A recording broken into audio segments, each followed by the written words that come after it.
اللهم صل وسلم عليك يا حبيبي يا رسول الله. حبايبي، قبل ما نبدأ الفيديو بتاعنا النهاردة هنصلي على الرسول عليه أفضل الصلاة والسلام. عاملين ايه يا حبايبي؟ يا رب تكونوا بخير ان شاء الله. النهاردة هنعمل وصفة على الغدا كده. ما شاء الله معانا فرخة يا جماعة، نضفناها كده وروقناها كده بالشكل ده. المرة دي ان شاء الله هنعملها بطريقة حلوة، هنحشيها نفس حشوة الحمام كده اللي عملناها مع بعض. هتشوفوا معانا ان شاء الله الطريقة بتاعتها.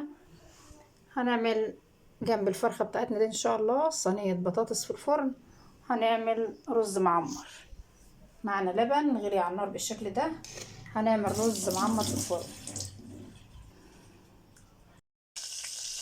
هنعمل يا حبايبي كده الحشوة بتاعت الحمام. حطينا كده معلقة زبدة ومعلقة زيت، راح معانا على النار كده. عملنا كده بصلاية وسط في الكبة بتاعتنا بالشكل ده.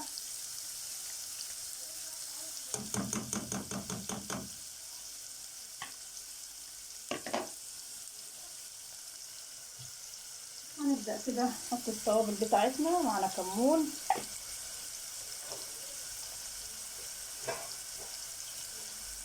فلفل اسمر،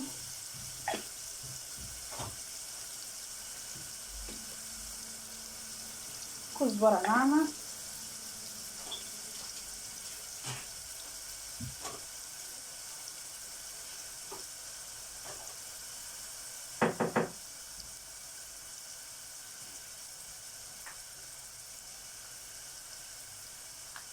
سبع بهارات.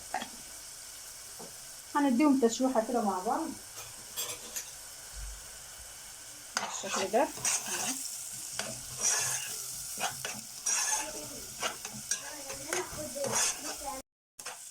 اديناهم يا حبايبي تشويحة كده البصلة.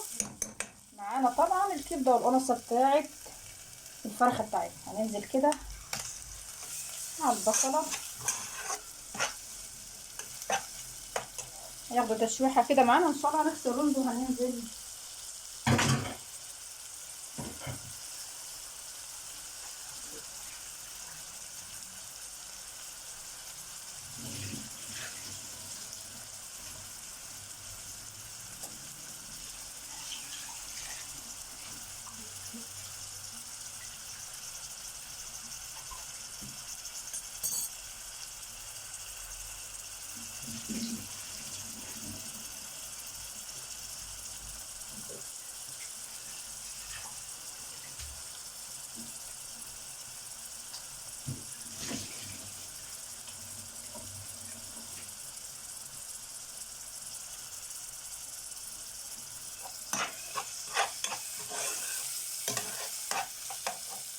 هننزل يا حبايبي كده بالرز بتاعنا بالشكل ده.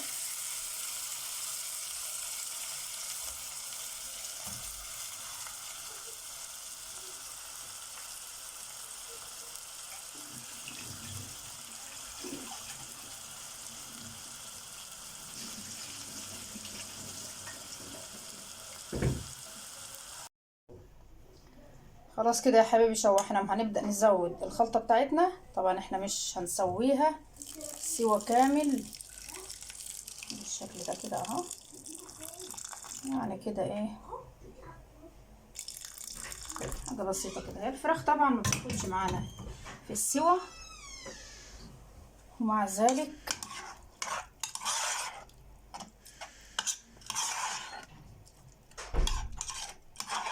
مش زي الحمام طبعا.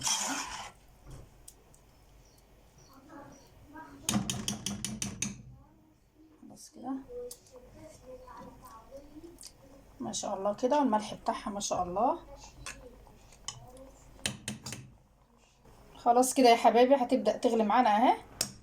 نغطيها كده شوية كده ان شاء الله. هنهدي النار خالص عليها. هنعمل يا حبايبي كده الحشوة الفرخة بتاعتنا. هنبدأ الأول طبعا نتبلها بالبصل. معانا بصلاية كده في الكبة بتاعتنا. معانا بشرنا طماطمايه بالشكل ده، والتوابل بتاعتنا فلفل أسمر وكمون وكزبرة ناعمة وسبع بهارات وبهارات فراخ وتوم بودر وبصل بودر. هنبدأ كده نخلط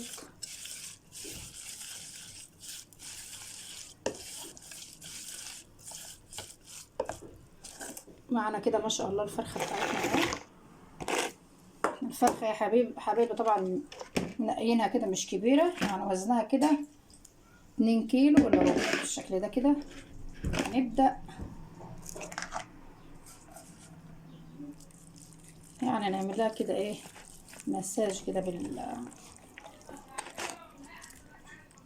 بالخلطة بتاعتنا دي ما شاء الله اهو. هندخل كمان تحت الجلد بتاعها.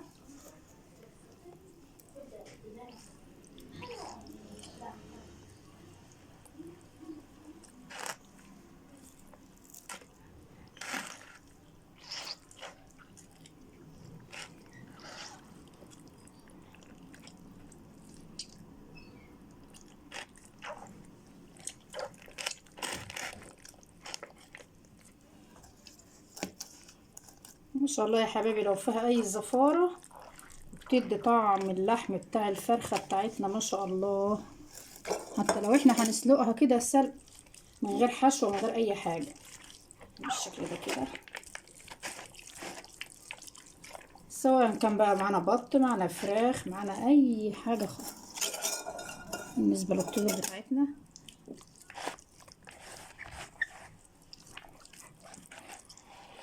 عليكم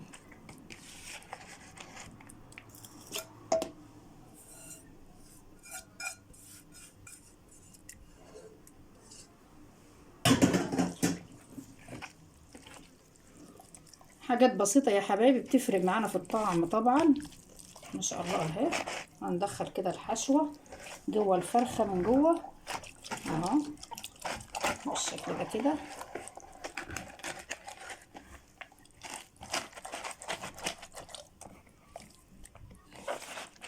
بالشكل ده ايه رايكم؟ الحشوة بتاعتنا ان شاء الله بتستوي معانا خلاص، احنا مهدين على النار خالص.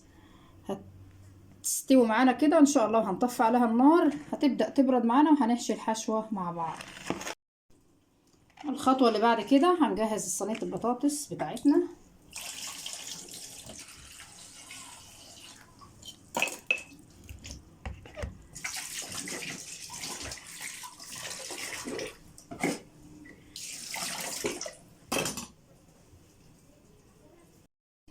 هنعمل يا حبايبي رز المعمر. غسلنا الرز وصفينا ميته خالص، وطبعا زي ما احنا متعودين مقدار الرز معانا يا حبايبي نكون حاطين كده عقلتين 2 من الصباع اهو. هننزل كده اللبن بتاعنا غاليينه لان احنا نسويه في فرن بوتاجاز بالشكل ده كده ما شاء الله.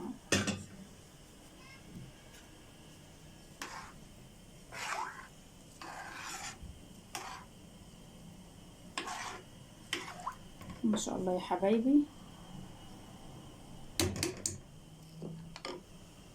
مولعين الفرن على درجة حرارة 200، مولعين تحت ومولعين الشواية.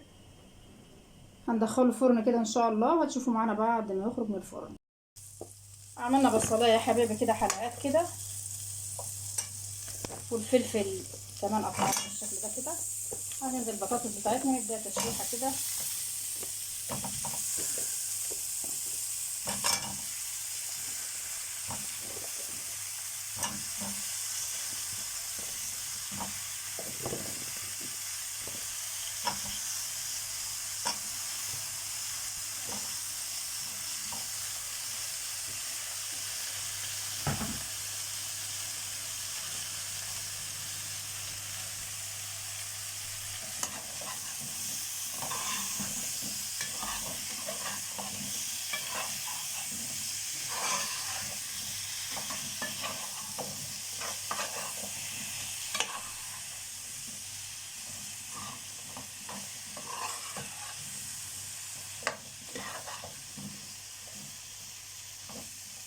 شوح كده الخضار يا حبايبي بالشكل ده اهو زي ما احنا شايفين.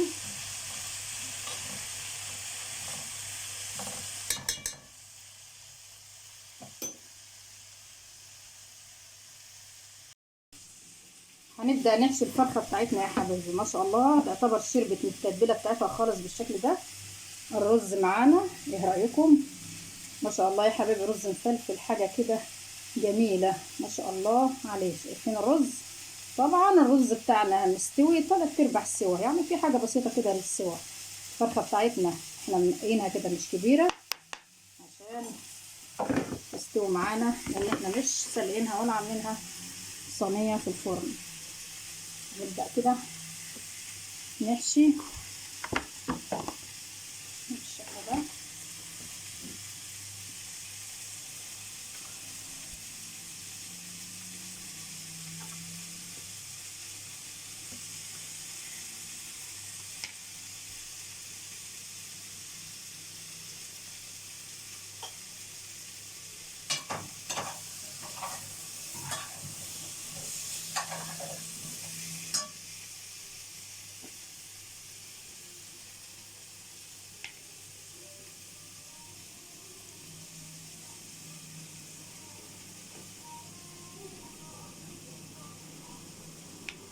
نحشي كده تحت الجلد، نفتح بس كده الجلد بتاعنا ما شاء الله اهو.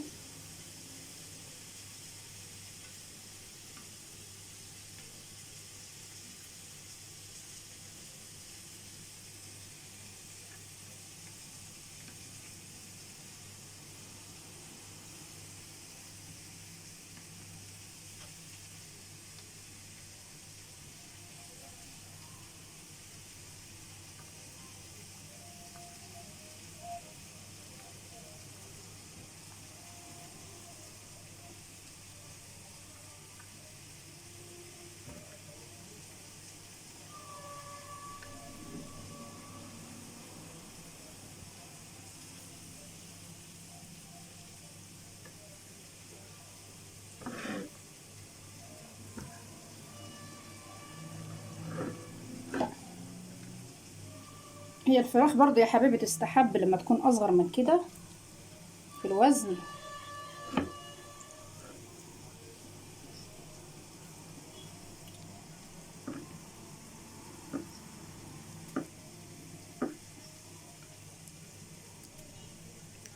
او لا قصيرة.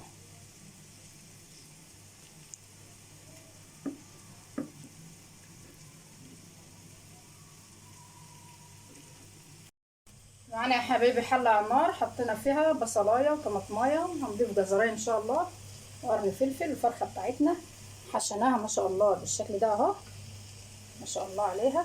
هننزل كده ما شاء الله. نحط التوابل بتاعتنا يا حبايبي، فلفل اسمر وكمون، كزبرة ناعمة، بهارات شوربة، مكعب مرق، وورق لورا،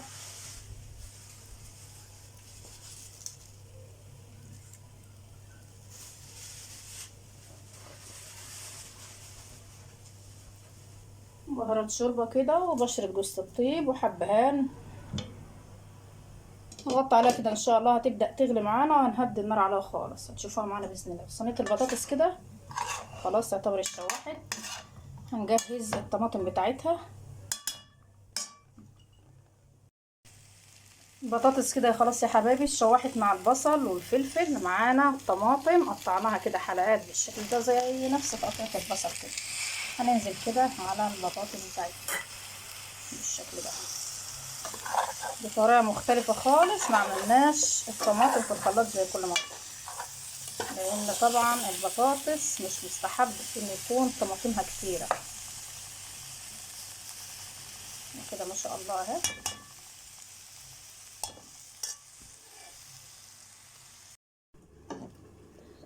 الرز يا حبايبي كده خرجناه من الفرن، هنحط له الزبده بتاعته. معانا الصينيه ومعانا البرام الفخار ما شاء الله ما شاء الله بالشكل ده اهو ما شاء الله عليه. ما شاء الله ما شاء هننزل الله كده معانا زبده ما شاء بقري وشويه زيت كده ساخن. هننزل كده بالزبده بتاعتنا بالشكل ده اهو. نعمل فتحات بس كده لصينيه الرز اهو ما شاء الله. استنى يا حبايب الرز يكون سخن والزبده تكون سخنه معانا، تنزل على حبات الرز ما شاء الله تخليها في حته تانية. ايه رايكم؟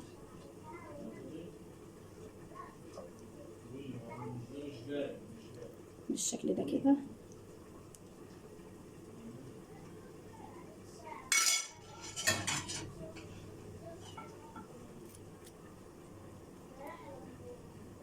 هندخله كده الفرن ان شاء الله، يعني ربع ساعة بس كده يشرب الزبدة بتاعته كده. ايه رأيكم يا حبايبي؟ هتشوفوه ان شاء الله بعد ما يخرج من الفرن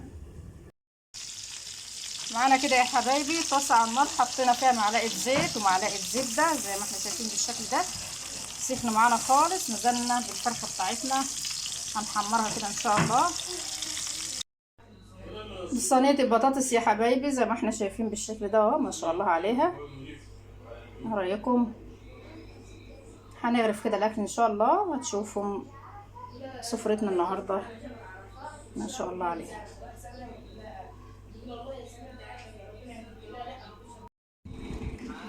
شايفين يا حبايبي رز معمر ما شاء الله. شايفين ما شاء الله اهو، حاجه كده جميله. وشايفين الفراخ بتاعتنا ما شاء الله عليها اهي بالحشوه بتاعتها، حاجه جميله جميله خالص.